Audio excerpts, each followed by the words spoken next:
మమ్మల్ని బలపరచమని మా ప్రియులు ప్రాంత ప్రజలు మీరే ప్రేరేపించి నడిపించి తోడుకొని తీసుకురావాలి. పాటలో మీరునండి, ఆరాధనలో మీరునండి ప్రభువా. ఆరాధనంతయు మీ మహిమకరముగాను మా అందరికీ ఆశీర్వాదకరముగా మీరు జరిగించి మీరు సహాయం దయచేయండి. మీ కృప చేత మీరు ఎత్తిపట్టి వర్ధలింప చేయండి ఆయన. మీ మందిరంలోకి వచ్చి వారందరినీ మీ పరిశుద్ధాత్మతో మీరు నింపి బలపరచండి. మీ ఆత్మాభిషేకం చేత అభిషేకించి బలపరచండి. మీ కృపను మీరు ఎత్తిపట్టి వర్ధలింప చేయండి. ప్రాంత ప్రజలను అనేక మంది బిడ్డల ప్రభావం మీరు నడిపించి తోడుకొని మీరు తీసుకురావాలి. మీ కృప చేత మీరు ఆదరించి మీరు కనికరించాలి. మీరు సహాయం దయచేసి దీవించాలి. మా కొరకై త్వరగా రాబోతున్నటువంటి యేసయ్యా శ్రేష్టమైన పరిశుద్ధమైన నామములో అడిగి వేడుకొని ప్రార్థన చేస్తున్నాము తండ్రి. ఆమేన్, ఆమేన్, ఆమేన్. హల్లెలూయా. ఇలా మరి పాటలు పాడి దేవుని స్తుతించి దేవుని కనపరిచి దేవుని నామాన్ని మహిమపరచుకుందాం. దేవుని స్తోత్రం.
హల్లెలూయా.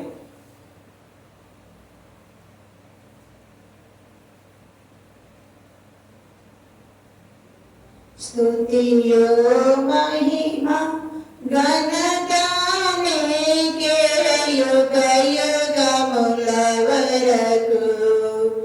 ఏదో రమదగిన దేవా, ఏదో రమదగిన దేవా. స్తుతియో మహిమ ఘనత నీకే యుగ యుగముల వరకు. ఏదో రమదగిన దేవా, ఏదో రమదగిన దేవా.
చేసినని స్తుతియు మహిమ ఘనత నీకే యుగ యుగముల వరకు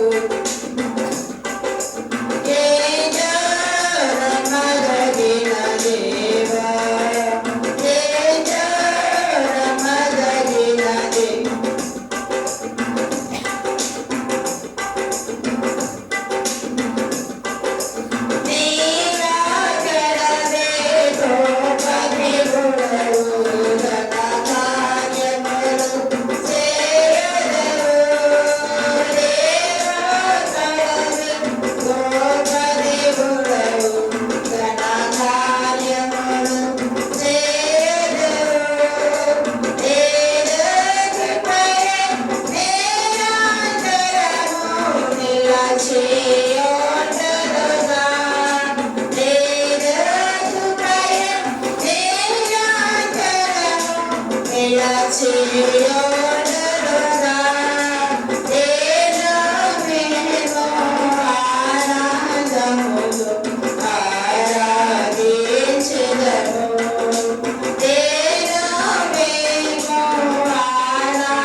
యుగ యుగముల వరకు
హల్లెలూయా.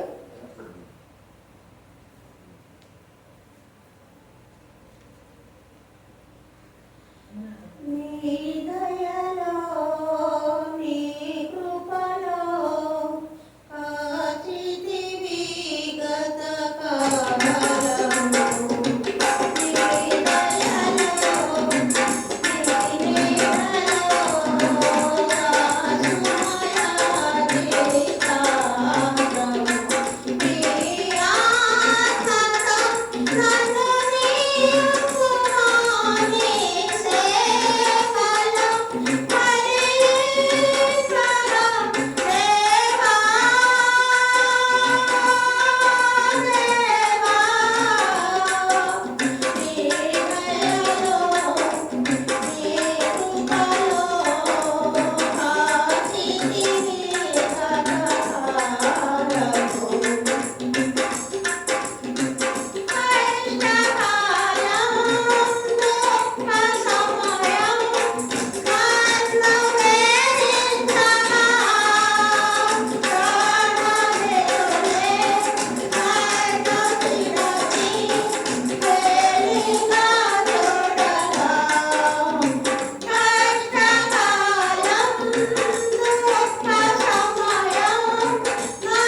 హల్లెలూయా.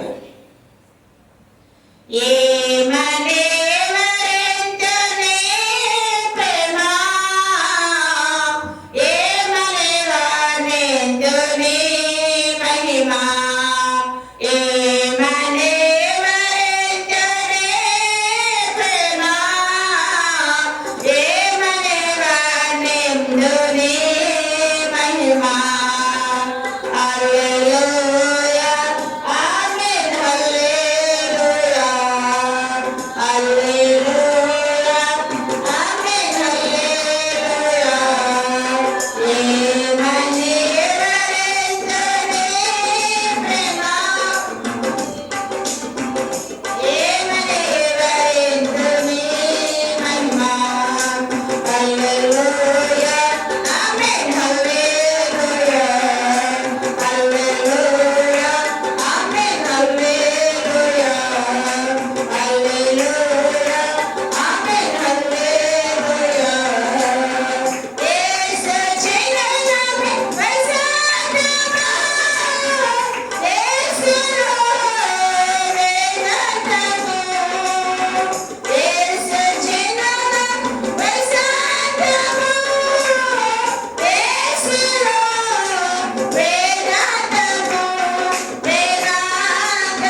ఎరుగని రీతిగా నన్ను దర్శించే నీ కృపా ఎరుగని రీతిగా నన్ను దర్శించే నీ కృపా ఇంతవరకు నాచని చెంతనాని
అధ్యక్షులమా అందరూ తలలు వచ్చి కళ్ళు మూసుకున్నట్లయితే మనం ఆరాధన చేద్దాం.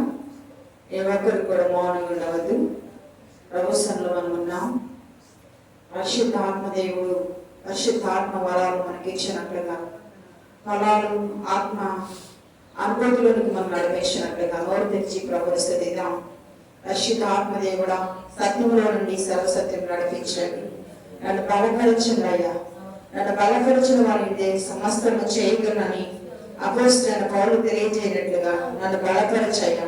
నీ శక్తి చేత నన్ను నింపయ్యా. నీ పరిశుద్ధ ఆత్మ వరాలు, నీ పరిశుద్ధ ఆత్మ ఫలాలు, నీ పరిశుద్ధ ఆత్మ తాకిడి నా మీద దయచేయండి అయ్యా.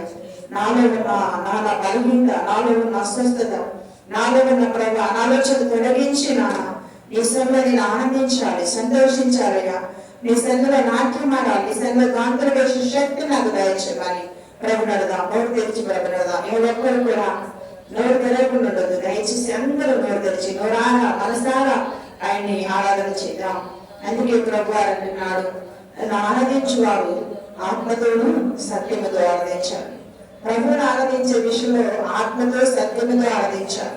ఆయన ఆరాధించే విషయంలో చాలా ఘనంగా మహిమకరంగా దేవుని ఆరాధించాలి. మా మధ్యలో ఉన్నవాడు లోకంలో ఉన్నవాడి కంటే గొప్పవాడు, ఆ గొప్ప దేవుని సమకూడు మన మధ్య ఉన్నాం కనుక మనస్ఫూర్తిగా హృదయపూర్వకంగా ప్రభువా పరిశుద్ధాత్మ దేవుడా, పరిశుద్ధాత్మతో నిన్ను ఆరాధించే శక్తి నాకు దయచి జీవాన్ని సమృద్ధి జీవాన్ని వెలుగును మహిమను మనోహరమైన కార్యము జరిగించమని హృదయపూర్వకంగా హల్లెలూయా. యేసయ్యా యేసయ్యా యేసయ్యా యేసయ్యా యేసయ్యా యేసయ్యా యేసయ్యా యేసయ్యా యేసయ్యా ఈ మహాశక్తి ఈ మహాబలము నాకు దయచే అయా. నీ కృపా క్షేమముతో నన్ను బలపరిచేయాలి. హల్లెలూయా హల్లెలూయా హల్లెలూయా హల్లెలూయా హల్లెలూయా. అందరూ కలిసి అందరికి వచ్చిన పాట ఒకవేళ రాకపోతే రెండోసారి పాడబడుతుంది. అందరూ కూడా ఉద్యోగంగా దేవుని మహిమపరుచుకుందాం. నీవు చేసిన మేలకై నీవు చూపిన కృపలకు నీవు చేసిన మేలకై నీవు చూపిన కృపలకై వందనం యేసయ్యా,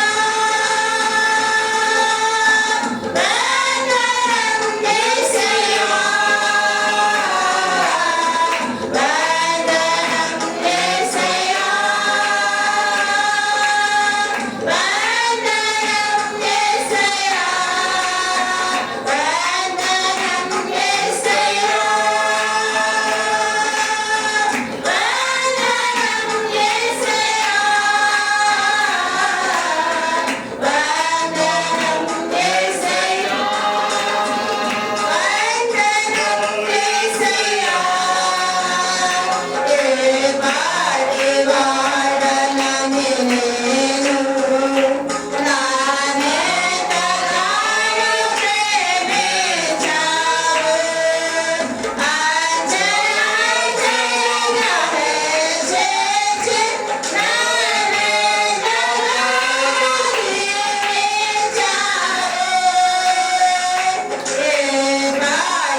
నీవు చేసిన మేలకు, నీవు చూపిన కృపలకు, నీవు చేసిన మేలకు, నీవు చూపిన కృపలకు వందనం యేసయ్యా, వందనం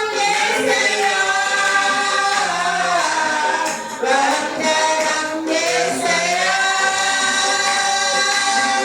వందనం యేసయ్యా, వందనం యేసయ్యా, వందనం యేసయ్యా, వందనం యేసయ్యా, వందనం యేసయ్యా,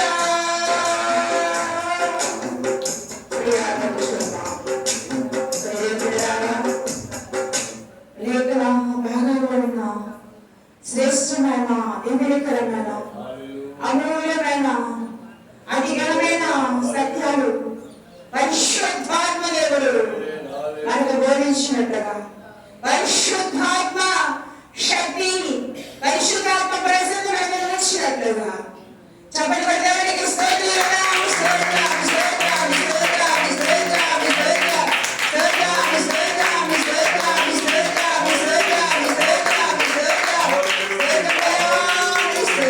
స్తోత్రం, స్తోత్రం, వాక్యం ద్వారా దేవుడు మనతో మాట్లాడినట్లుగా తన రాసును మరుగు చేసి దేవుడే మనతో మాట్లాడు వాళ్ళ బలపరిచినట్లుగా రుణహస్తాలు చార్జి గారికి స్తోత్రులుగా స్తోత్రం, స్తోత్రం, స్తోత్రం, స్తోత్రం, స్తోత్రం, స్తోత్రం, యేసయ్యా స్తోత్రం,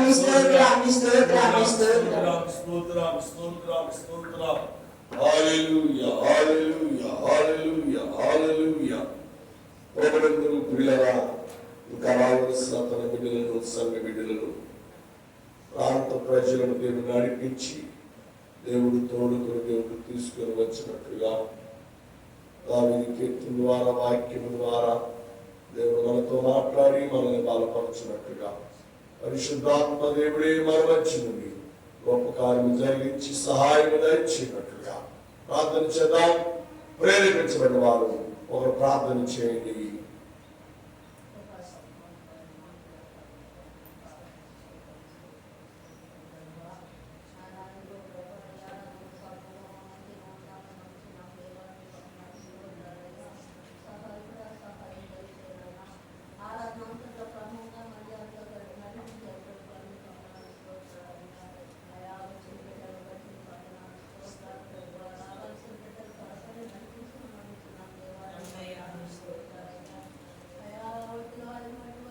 అవునయ్యాని స్తోత్ర.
ప్రకారం అందరు లేచినబడి దావీదు కీర్తన మనం చదువుకున్నాం.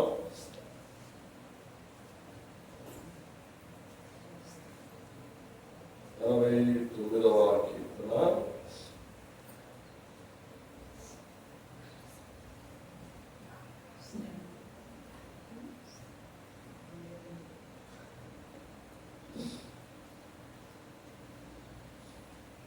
చదువుతుంది.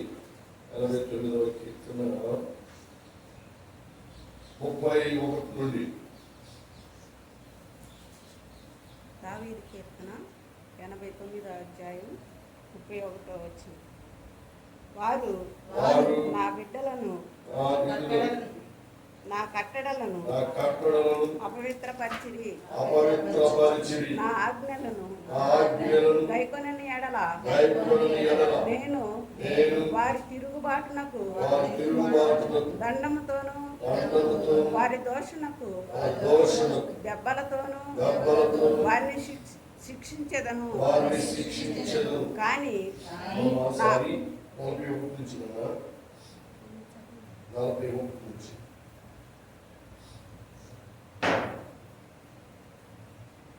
అతని కంచెలన్నీ నీవు నీవు చెదరగొట్టి ఉన్నావు. చెదరగొట్టి ఉన్నావు. అతని కోటలను అతని కోటలను పాడు చేసి ఉన్నావు. పాడు చేసి ఉన్నావు. త్రోవను పోవు వారందరూ వారందరూ అతన్ని అతనిని దోషించుకొంచున్నారు. దోషించుకొంచున్నారు. అతడు అతడు తన పొరుగు వారికి తన పొరుగు వారికి నిందాస్పదుడాయను. నిందాస్పదుడాయను. అతని అతని విరోధులను విరోధులను కుడి చేతిని నీవు హెచ్చించి ఉన్నావు.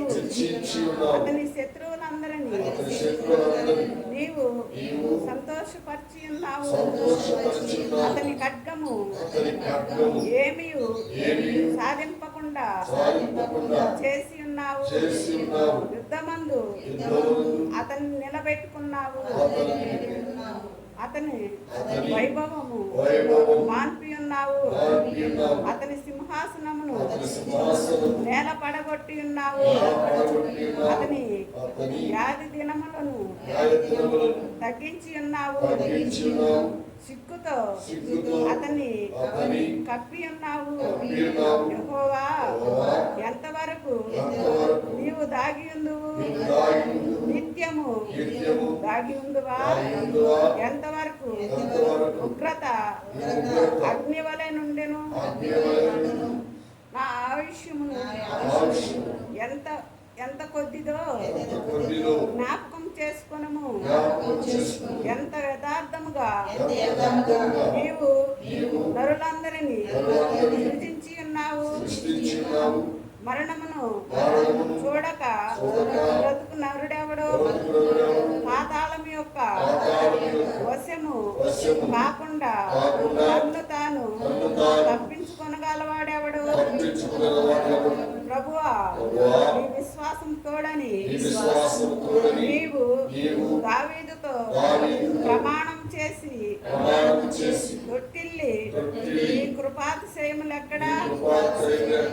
ప్రభువా, నీ సేవకులను వచ్చిన నిందను జ్ఞాపకం చేసుకొను. బలవంతులైన జనులందరి చేతను నా ఎదలో నేను భరించుచున్నాను. నిందను జ్ఞాపకం చేసుకొనుము. యెహోవా, అవి నీ శత్రువులు చేసిన నిందలు అభికృష్టిని నడతల మీద వారు మోపుచున్న నిందెలు యెహోవా నిత్యము స్తుతి నొందునుగాక. ఆమేన్. ఆమేన్.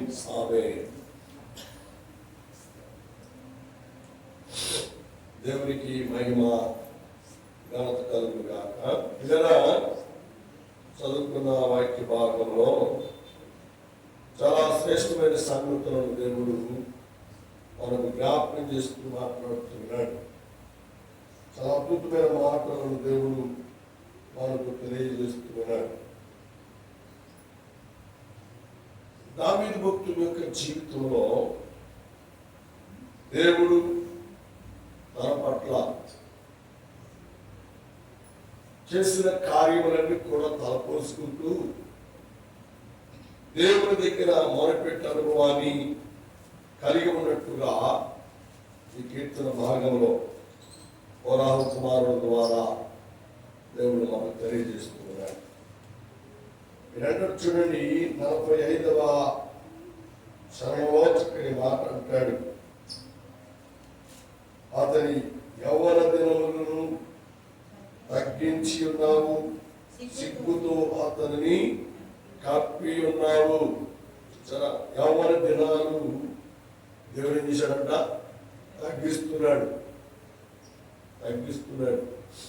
ఎవరి కాలంలో దేవునికి భయపడి దేవుని చిత్తానుసారంగా జీవిస్తే ఎవరి దినాలను దేవుడు అతికించేస్తాడు.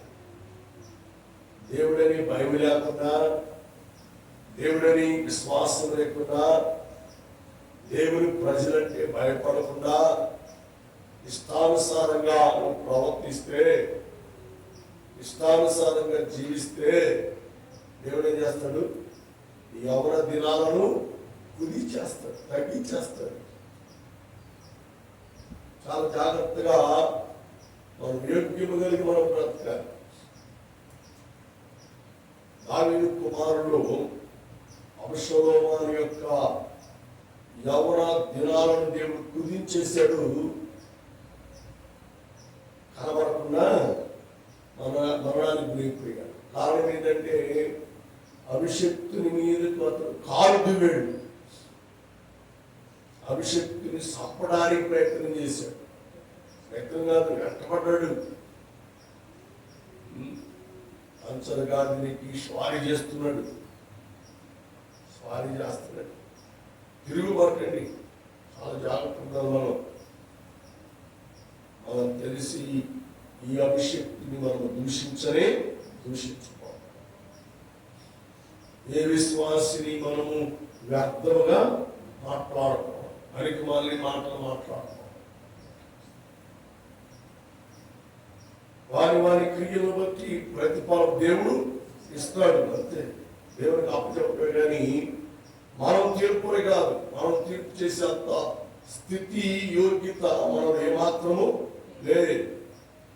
కాబట్టి దేవుని పిల్లలను ఎవరు దూషించకూడదు. మన సంఘానికి వచ్చినా రాకపోయినా దేవుని పిల్లలే. భక్తి కలిగిన వారు భక్తి కలిగిన వారే, విశ్వాసం కలిగిన వారే. అందువల్ల రక్షణ జీవితం పొందారు వాళ్ళు, రక్షణ వస్త్రం సంపాదించుకున్నారు వాళ్ళు. వారు మనసు పొంది పాపక్షమాపణ నిమిత్తమై బాప్తీసం తీసుకున్న రోజున వారి పేరు జీవ గ్రంథంలో రాయబడింది. జీవ గ్రంథంలో రాశారు. అంత గొప్ప దేవుడు మా దేవుడు. హల్లెలూయా. కాబట్టి అలాంటి శ్రేష్టమైనటువంటి దేవుని బిడ్డలను మనము అపహాసము చేయకూడదు, నిందించకూడదు, అవమానకరముగా మాట్లాడకూడదు, వ్యర్థంగా మాట్లాడకూడదు, వాళ్ళ గురించి విమర్శించకూడదు. మనకి దావీదు తండ్రి కానీ తండ్రిని చంపడానికి కంచలుగా నీకు వెళుతుండగా అతని తల వెంట్రుకలు చాలా పొడవంట.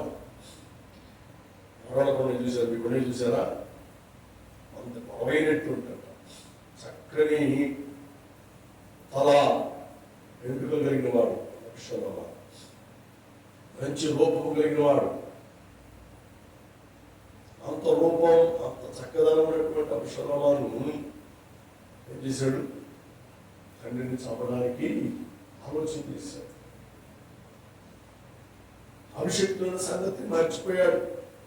పాపాన్ని బట్టి, తలమైన దేశాన్ని బట్టి ఎంత తొందరగా చంపితే అంత బాగుండదని ఆలోచన చేసి పరిగెడుతున్నారు. గుర్రం మీద స్వారీ చేస్తా ఉన్నాడు. సింధూర రక్షముఖులు రాగానే గాడిద వెళ్తా ఉంది. ఇతను ఇంటికి అట గాడిద మీద స్వారీ చేసే సమయంలో ఎంటుకలు, తల ఎంటుకలు క్రిందికి పైకి గాలికి లెగుతా ఉన్నాయంట. ఈ లెగిచే ఎంటికలు చెట్టుకి అమ్మకు చుట్టుకుపోయినాయి. అంత లావు మనిషి, అంత బలం కలిగిన మనిషిని ఎంటికలు చుట్టుకుపోవడం వల్ల కంచలుగా వెళ్ళిపోయింది. అభిషేకం చెట్టు కొమ్మకు వేలాడుతున్నాడు. ఆకాశానికి భూమికి మధ్య వేలాడుతూ ఉన్నాడు. దావీదు యొక్క సైన్యంలో ఒకడు అతను చూచి, నా ఏలిన వాడిని అనగా అతని తండ్రిని చంపడానికి వస్తున్నాడా అని కోపంతో కత్తి దూసి వేలాడుతున్నటువంటి అభిషోలోమాను యొక్క శిరస్సును తెగనరికేశాడు. వాడిని కింద పడిపోయింది. చెప్పిన ఆ శిరస్సు తలాడుతాము. ఎంత భయంకరం!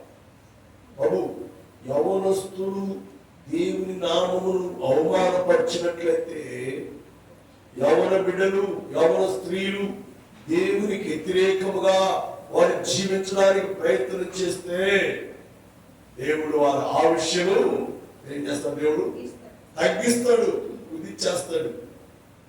జాగ్రత్తగా ఉండాలి. మన ప్రవర్తన దేవునికి యథార్థంగా ఉండాలి. మన మాటలు దేవునికి యోగ్యకరముగా ఉండాలి. మన చూపు ఆత్మ సంబంధమైనదిగా ఉండాలి. మన నడతలు భక్తినటువంటి నడతలుగా మనకు ఉండాలి. అప్పుడే మన క్రియలను బట్టి, మన ఆలోచనలు బట్టి, మన ప్రవర్తన బట్టి దేవుడు మనలను చూసి మనం జీవించు సంవత్సరములు అధికం చేస్తాడు, ఎక్కువ చేస్తాడు. లేకపోతే దేవునికి అయిష్టముగా, వాక్యమునికి వ్యతిరేకముగా, భక్తి జీవితానికి వ్యతిరేకముగా, సంఘ సహవాసానికి వ్యతిరేకంగా నువ్వు జీవించావు అంటే నీ జీవితాన్ని, నువ్వు జీవించు దినములను దేవుడు ఏం చేస్తాడు? కొద్దివిగా చేస్తాడు.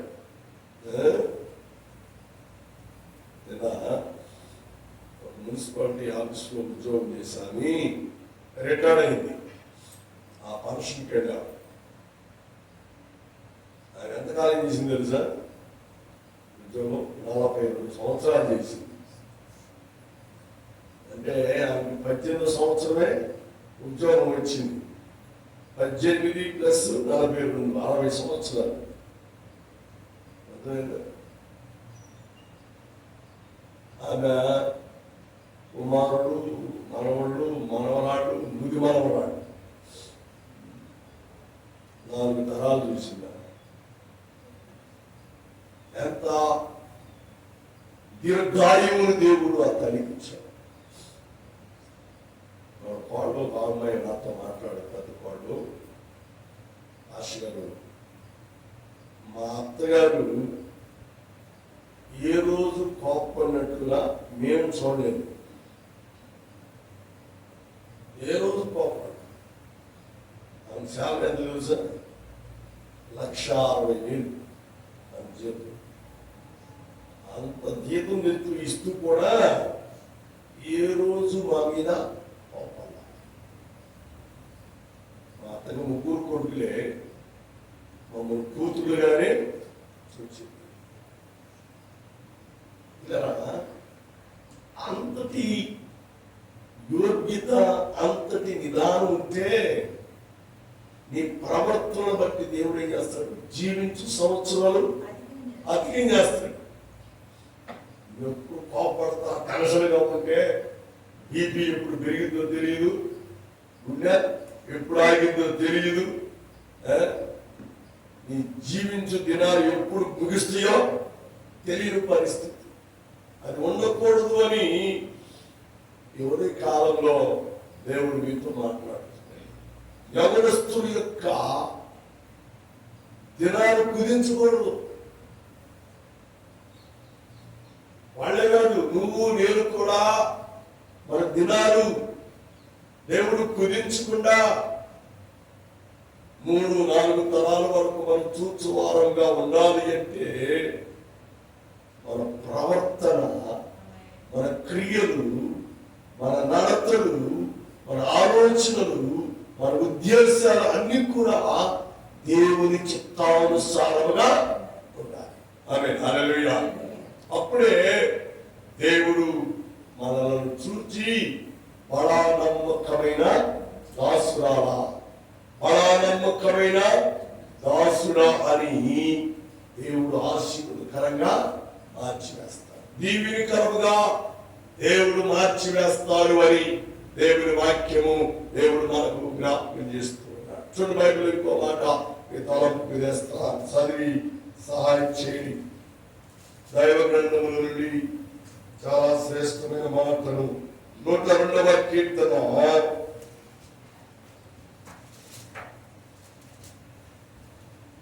23వ వచనం. 102 23వ వచనం. నేను ప్రయాణము చేయుచుండగా ఆయన నా బలము కృంగజేసెను, నా దినములు కొద్దిపరచెను. చూచారా, నా దినములను దేవుడు ఏం చేస్తున్నాడట? కొద్దివిగా చేస్తున్నాడు. కారణం ఏంటంటే నీ ప్రవర్తన, కారణం ఏంటి అంటే నీ క్రియను బట్టి. మన పేటలో మన ఉండేటువంటి నివాసాల మధ్య కొంతమంది పిల్లలు చాలా అలంచనగా ఉండి అనుకోకుండా వాడు చచ్చిపోతే ఆ పేట ప్రజలందరూ అనే మాట ఏంటంటే వాడు అదిరిపడ్డాడు, అదిరిపడ్డట్టుగానే చచ్చిపోయాడు. అదే వాడు యోగ్యుడిగా ఉండి మంచివాడి కూడా వర్ణిస్తాయి. పాపం ఎవరు జోలికి రాడండి, ఎవరు తక్కువగా మాట్లాడండి, ఎప్పుడు అలంచనగా కూడా చూడలేదండి, చాలా మంచి పిల్లవాడు, వాడు చనిపోయాడు ఆ పాపం అని అంటారు. మంచోడికి రోజులు లేవులండి అంటే చెడ్డోడికి రోజులు ఉన్నాయి, మంచోడికి రోజులు లేవులని అంటారు. ఇది శరీర సంబంధమైనటువంటి లోక సంబంధమైనటువంటి నాలుగు ప్రియులారా. కానీ ఆత్మ సంబంధమైన వాక్యం ఏం తెలుసా? దేవునికి వ్యతిరేకంగా జీవిస్తే, వాక్యమునికి వ్యతిరేకంగా జీవిస్తే, భక్తి జీవితానికి వ్యతిరేకంగా జీవిస్తే, విశ్వాస జీవితములకు తిరుగుబాటుగా నువ్వు జీవిస్తే, నీవు జీవించు దినములు కొద్దివైపోతాయి. నువ్వు జీవించు సంవత్సరములు చాలా తక్కువైపోతాయి. కాబట్టి చాలా జాగ్రత్తగా ఉండాలి, దేవుళ్ళు యథార్థంగా బ్రతకాలి. అందుకని హోమియా సత్యాలను దేవుడు జ్ఞాపకం చేస్తూ మాట్లాడుతుంటారు. అపోస్తలుల కార్యంలో వాళ్ళు భక్తిగా మంచిగా ప్రార్థనకు వస్తున్నారు, పాటలు పాడుతున్నారు, ఆరాధన చేస్తున్నారు, వాక్యం వింటున్నారు, పరిచయం చేస్తున్నారు.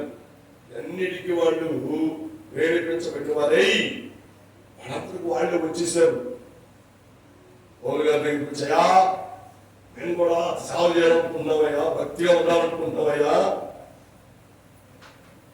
ఏం చెప్పంటే పౌలు గారు చెప్పిన మాట తెలుసా? నీకున్నవన్నీ అమ్మి దేవుని సంఘంలో పెట్టండి, అప్పుడు సేవకు రండి అన్నాడు. వాళ్ళందరికీ వాళ్ళే వెళ్ళారు. అరువులో ఉన్న గ్రామంలో ఉన్న పొలాన్ని అమ్మేశారు. అమ్మి డబ్బు మొత్తం చేతిలో పట్టుకున్నారు. మానవులు కదండి, మనుషులు కదా, భర్త అందరూ భార్య అన్నాడు తెలియదు. కానీ ఇంత డబ్బులు చర్చికి ఇస్తే మన పరిస్థితి ఏమిటి? బాగోపోతే ఎవరు చూస్తారు? ఏదైనా అవసరం వస్తే ఎవరు ఇస్తారు? కాబట్టి అమ్మాయి, నువ్వు నేను ఒకే మాట మీద ఉన్నాం, కొంత దాచుకుని కొంత మాత్రమే వాళ్ళ దగ్గర దేవుని పాదాల దగ్గర పెడదాం. ఈ సంగతి వారికి తెలియదు అని వాళ్ళందరికీ వాళ్ళే ఆలోచించి నిర్ణయించుకొని కొంత ధనాన్ని దాచిపెట్టుకొని ఏమి ఎదగనట్టుగా మందిరానికి వచ్చేసారు. మొదటిగా పురుషుడు వచ్చాడు, అన్నియా వచ్చాడు. పేతురు గారు, పౌలు గారు అడుగుతున్నారు, ఎందుకు అమ్మావా? ఎందుకు అమ్మారండి? ఎందుకు అమ్మావు? ఎప్పుడైతే వాక్యమునికి వ్యతిరేకముగా, ఆత్మ సంబంధమైన కట్టడలకు వ్యతిరేకముగా అని చెప్పాడో, పరిశుద్ధాత్మ అగ్ని అతని మీద దిగింది.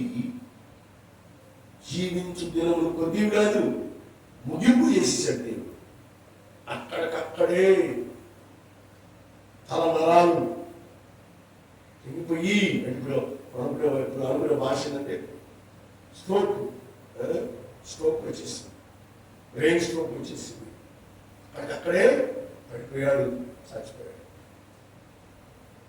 అతను తీసుకెళ్ళి పక్కన పెట్టమన్నారు, పక్కన పెట్టేశారు. భర్త చచ్చిపోయే సంగతి బయట ఉన్న భార్యకు తెలియదు. అమ్మడు దమ్మ వచ్చేసింది, అయ్యా ఇల్లు తెచ్చాం. అమ్మా ఎందుకు వెళ్ళారా? సరిగ్గా చెప్పు. ఈ భర్తను మోసుకుని వెళ్ళిన వారి పాదములు ఇక్కడే ఉన్నాయి, వాళ్ళ పక్కన పెట్టినటువంటి వారు ఇక్కడే ఉన్నారు. చాలా జాగ్రత్త. మన దేవుడు చూస్తున్న దేవుడు, మన దేవుడు గమనించే దేవుడు. నీ ఆలోచనలు, నీ ఉద్దేశాలు, నీ తలంపులు, నీ ఊహలు అన్నీ నీ ఎదుటిన్న వారికి, నీ ఇంటి వారికి తెలియకపోవచ్చు. కానీ మనం సృష్టించిన సృష్టికర్త దేవునికి అన్ని తెలుసండి. హల్లెలూయా. మన మనసును బట్టి దేవుడు మనం దీవిస్తాడు. మన మనసును బట్టి, మన క్రియను బట్టి దేవుడు మనలను ఏం చేస్తాడు? జీవించు దినములు కొద్దిగా చేసేస్తాడు. చాలా జాగ్రత్త. దేవుని కొరకు మనం బ్రతకాలి, దేవుని కొరకు మనం జీవించాలి. ఆత్మీయతలో, భక్తిలో, విశ్వాసంలో మన జీవితాలను కొనసాగించువారుగా మనం ఉండాలి. అలాగుంటే పరిశుద్ధాత్మ దేవుడు మనకు సహాయం చేస్తాడు. దేవునికి స్తోత్రం. హల్లెలూయా. చూడండి, ఇది 89వ కీర్తన 5వ చరణం చదవండి. 89 5వ చరణం చాలా అద్భుతమైన మాట రాయబడింది.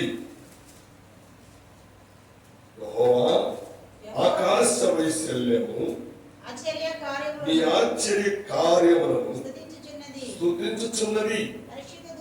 పరిశుద్ధ దూతల సమూహములో, సమాజములో నీ విశ్వాసతను బట్టి నీకు కృతజ్ఞతాస్తుతులు చెల్లించుచున్నాము. హల్లెలూయా. యెహోవా ఆకాశ వైశాల్యము,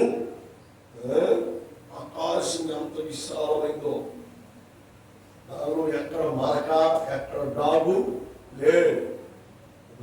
ఆకాశం అంత వైశాల్యం, ఎంత వెడల్పోగలిగిందో. కానీ చిన్న మనస్సు మంది.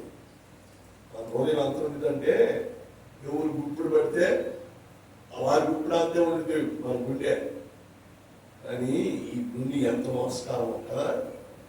ఆకాశ వైశాల్యము ఆశ్చర్యాన్ని వివరిస్తుంది, దేవుని కార్యాన్ని వర్ణిస్తుంది.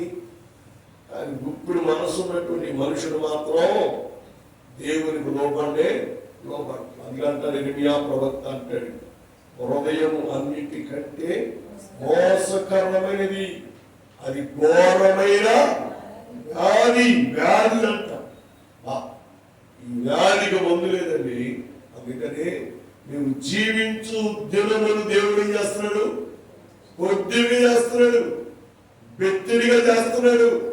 చాలా జాగ్రత్తగా ఉండాలి. మనం దేవుని కొరకు నమ్మకంగా మనం బ్రతకాలి. హల్లెలూయా. లోపల మాట ఎంతకాలం బ్రతకం అనేది కాదంట ముఖ్యం, ఎలాగా బ్రతకం అనేది చాలా ముఖ్యం అంట.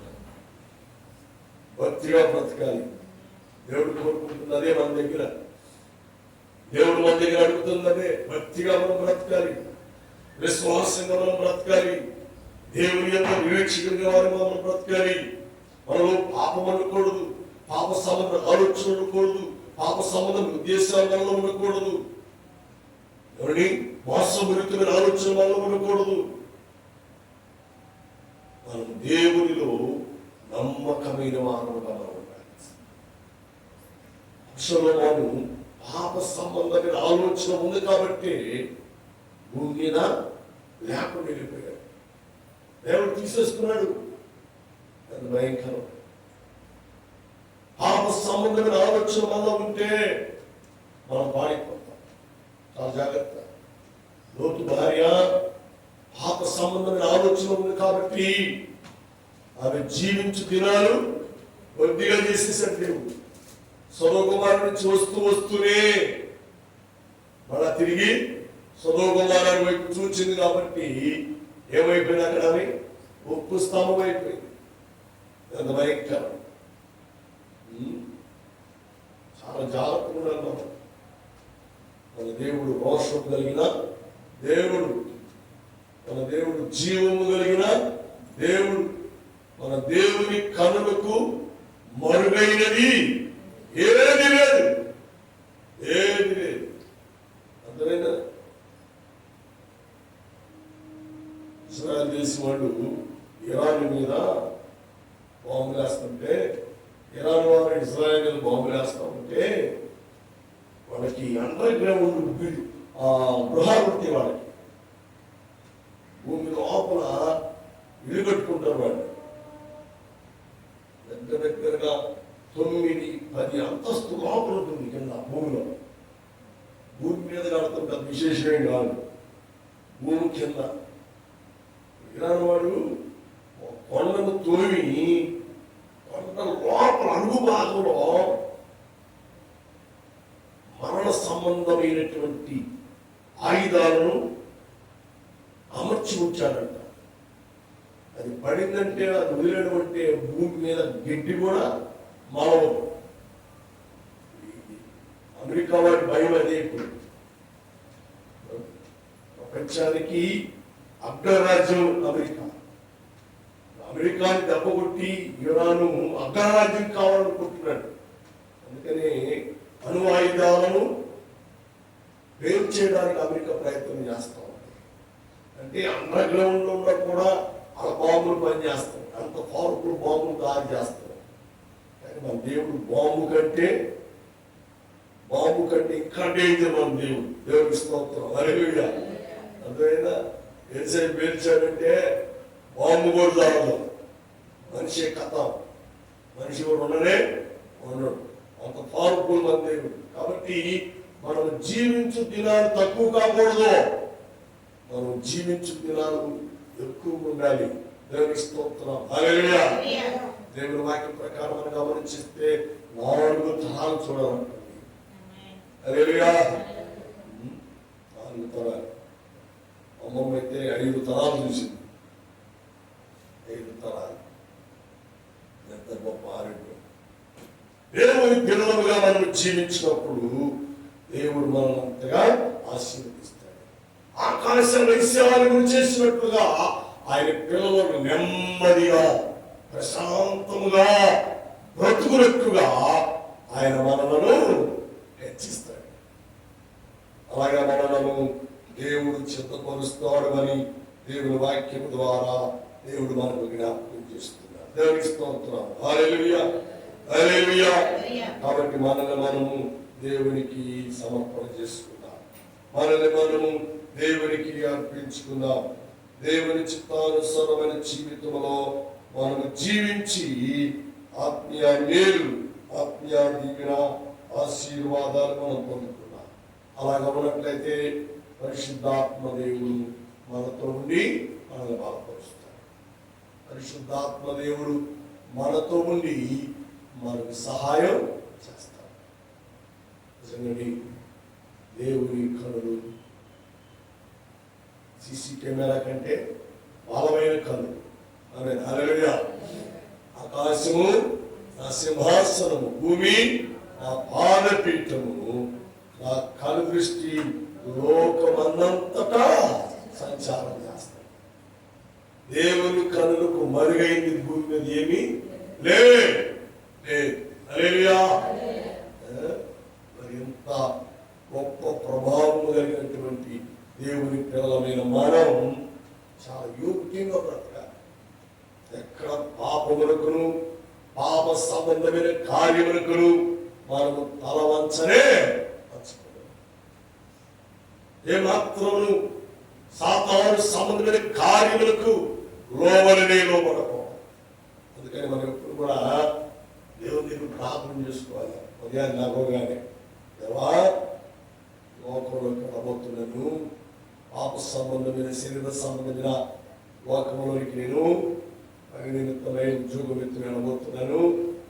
దానితో నన్ను నేను కాపాడినట్టుగా, నన్ను నేను నీకు యోగ్యుడిగా ఉన్నట్టుగా నన్ను సరిగా భద్రపరచు. నా మనస్సు, నా నేత్రములను, నా ప్రతి అవయము నీ కొరకు యోగ్యకరముగా ఉండినట్టుగా నన్ను చిత్తపరచు ప్రభు అని మనం ప్రార్థన చేసుకోవాలి.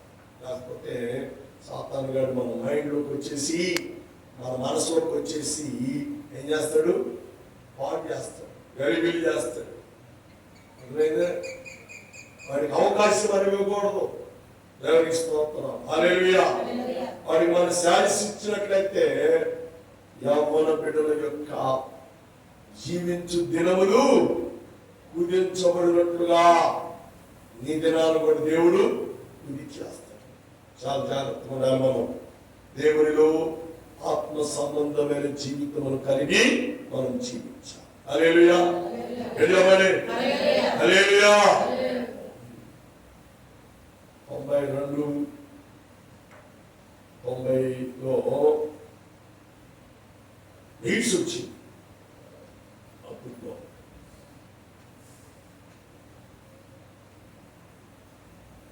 ఎయిడ్స్ కనపడిన వాళ్ళని చాలా మందిని చంపేశారు.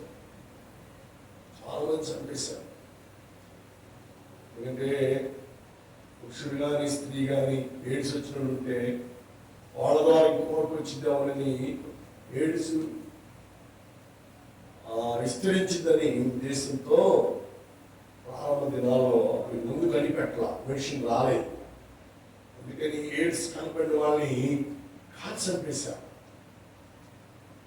తర్వాత ఎయిడ్స్ ముందు వచ్చిన తర్వాత సరే బ్రతకని అని వాళ్ళు కొన్ని సెంటర్లు, హెల్త్ సెంటర్లు పెట్టి వారికి కౌన్సిలింగ్ ఇచ్చి మీరంటే బ్రతకాలి, మీరంటే జీవించాలి, ఇలా బ్రతకపోతే, ఇలా జీవించకపోతే మీరు చచ్చేది కాక అనేకులను చంపే స్థితిలోకి మీరు వెళ్ళిపోతారు. అలా ఉండొద్దని వారికి కౌన్సిలింగ్ ఇచ్చి, మనోధైర్యాన్ని ఇచ్చి వారిని దేవుని వైపు నడిపించారు. దేవుని స్తోత్రం, హల్లెలూయా. కాబట్టి పాపం అనేది ఎయిడ్స్ కంటే భయంకరం.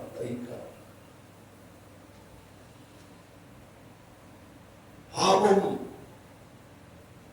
ఘోరమైన వ్యాధి, రోగం. అది ఎయిడ్స్, క్యాన్సర్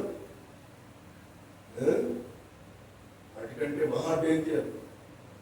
అందుకే బైబిల్లో చక్కటి మాట రాయబడింది, పాపం వల్ల వచ్చే జీతము మరణం. అంటే యవ్వన దినాలు కుదించబడతాయి, నువ్వు జీవించు దినాలు కొద్దిగా మారిపోతున్నాయి. కారణం ఏంటంటే నీలో పాపం ఉంది. పాప సంబంధమైన ఆచారము నువ్వు జీవిస్తున్నావు, పాప సంబంధమైన అలవాట్లు నువ్వు జీవిస్తున్నావు. దేవుని దగ్గరికి వస్తున్నావు కానీ పాపాలు వదిలిపెడుతున్నావు, ఆరాధనకు వస్తున్నావు కానీ పాప సంబంధమైన తలంపులు తీసివేసుకోవట్లేదు. అదే పాపము నీ ఎముకలకు కుళ్ళు, నీ శరీరానికి కుళ్ళు, నీ అవయవాలకు కుళ్ళు. ఏమండి, ఓ పుండు కుళ్ళైపోతే, పాడైపోతే ఆ పుండు నుండి రసం వస్తూ ఉంటుంది, సీమ వస్తూ ఉంటుంది. గాయంలో పాపం నిన్ను అలా తినేస్తుంది. ఆ జీవితం నుంచి నువ్వు బయటికి రావాలి అంటే దేవుని వాక్య ప్రకారమైన జీవితం నువ్వు మార్చబడాలి. దేవుని వాక్య ప్రకారమైన మార్పును నువ్వు కలిగి యేసుక్రీస్తు వారిని సొంత రక్షకునిగా నువ్వు అంగీకరించాలి. యేసయ్య రక్తంలో నువ్వు కడగబడాలి. అప్పుడే నువ్వు జీవించు సంవత్సరం దేవుడు అది చేస్తాడు. హల్లెలూయా. అందరూ చప్పట్లు కొట్టి దేవునికి స్తోత్రం చేయాలి.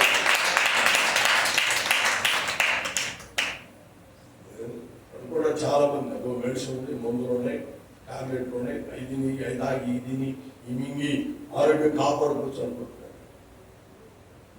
అయితే ఎందుకు మింగినా, ఎంతమంది డాక్టర్ దగ్గరికి వెళ్ళినా దేవునికి లోపడకపోతే డాక్టర్లు ఎవడేం చేయలేడు, మెడిసిన్ ఏం చేయడు.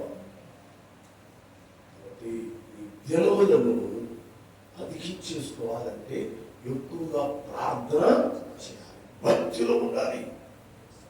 లోకములో ఉన్న వాటిని విడిచిపెట్టి నీ దినములు అధిగమించడానికి, నీ కొరకు, నీ అపరాధముల కొరకు, నీ దోషముల కొరకు, నీ దుర్మార్గమైన జీవితం కొరకు తనకు తానే బలిగా అర్పణగా అర్పించుకొని తన రూపమును, ఆకారమును, సగసు కోల్పోయి రక్తపు ముద్దగా మారినటువంటి 3 రేకుల మధ్య వేలాడుతున్నటువంటి ఆ యేసు క్రీస్తు వారి వైపు చూచుకుంటూ పాపము చేయక పవిత్రుడుగా నువ్వు జీవించినట్లయితే నువ్వు జీవించు దినములు దేవుడు అతికించేస్తాడు. నీ పిల్లలను నువ్వు చూచదవని దేవుని వాక్యము ద్వారా దేవుడు మనకు జ్ఞాపకం చేస్తుంది. కాబట్టి అలాగ మనం ఉందాం, భక్తిలో మనం ఉందాం, విశ్వాసంలో మనం ఉందాం. దేవుని యొక్క సన్నిధిలో మనం జీవించి ఆయన వచ్చే వరకు, మనం చచ్చు వరకు మన భక్తిని కాపాడుకుంటూ మనం జీవించు దినములు అధికం చేసుకుని దేవుని రాజ్యానికి వారసులు కావాలని ప్రభు పేరట ప్రభు నామములో మనం చేస్తున్నాం. దేవుడు వాక్యములు, దేవుడి మాటలు మనందరి కొరకు దీవించి ఆదరించి ఆశీర్వదించును గాక. ఆమేన్, ఆమేన్, ఆమేన్. తలలో వంచండి, చిన్న ప్రార్థన చేద్దాం. తలలో వంచండి ఒక నిమిషం. ఈరోజు ప్రభు బల సంస్కారాలను కనుక అందరూ తలలో వచ్చి ప్రార్థన చేద్దాం.